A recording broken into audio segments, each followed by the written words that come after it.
中吉乌铁路受阻20年，现在俄罗斯不反对了，它印证了一个现实。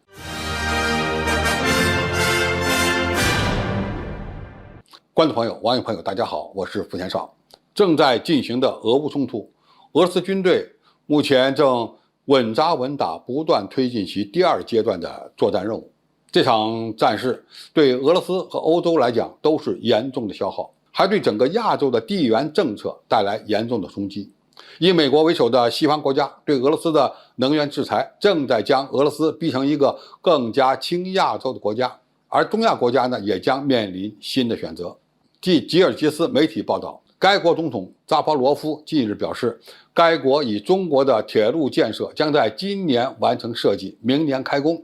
而更令人意外的是，扎波罗夫很直白地说出这项对该国的发展至关重要的项目原来受阻的原因。扎波罗夫说，20年来我们一直为这条铁路的建设而努力，但到现在为止也没有开始施工。在最近的集体安全条约组织元首峰会上，我同普京谈了半小时，最后他意识到修建这条铁路很有必要，并表示他不反对。他对我说，如果你们需要的话，就请修建吧。扎波罗夫指出，中吉乌铁路建成后，吉尔吉斯斯坦就将走出经济发展所面临的瓶颈，成为一个一带一路重要的过境国，会有新的工作机会，经济将腾飞。吉尔吉斯斯坦内阁总理随后确认，中吉乌铁路的建设将于今年秋季开始。吉尔吉斯斯坦一直想修一条直通中国的铁路，而俄罗斯呢，在过去20年都不同意，这在很多人看来不可思议。其实，俄罗斯一直在吉尔吉斯斯坦拥有强大的影响力，他不愿意看到中亚国家远离自己，通过吉尔吉斯的反对派找出各种理由，让这个大项目始终无法通过议会的审批，就完全可以阻止该项目的推进。俄罗斯为何过去不同意这条铁路线的建设，现在又为什么同意该项目呢？这就是国际关系的残酷之处，因为一切都是为了俄罗斯的利益。首先，中俄是战略协作伙伴关系，但是并非没有竞争。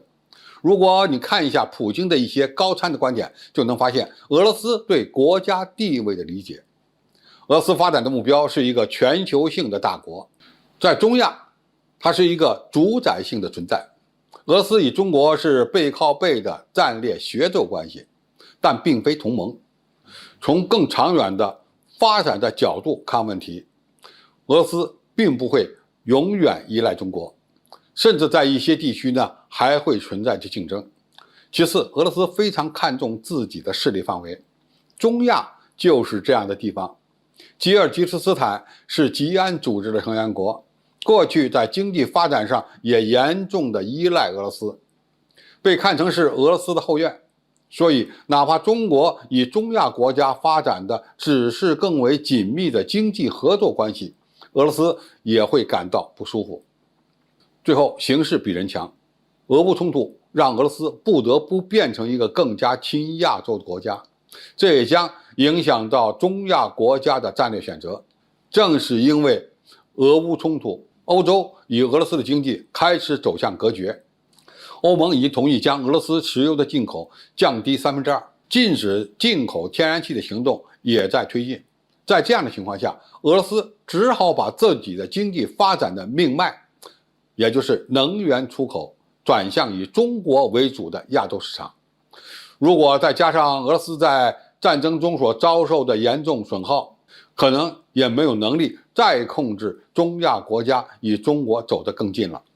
总体而言，我们看待外交关系不能是二极管思维。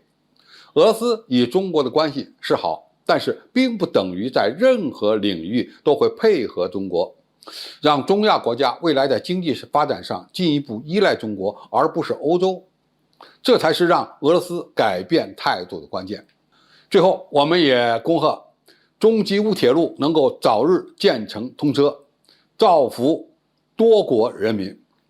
好，今天的评述就到这里，谢谢大家收看，我们下期再见。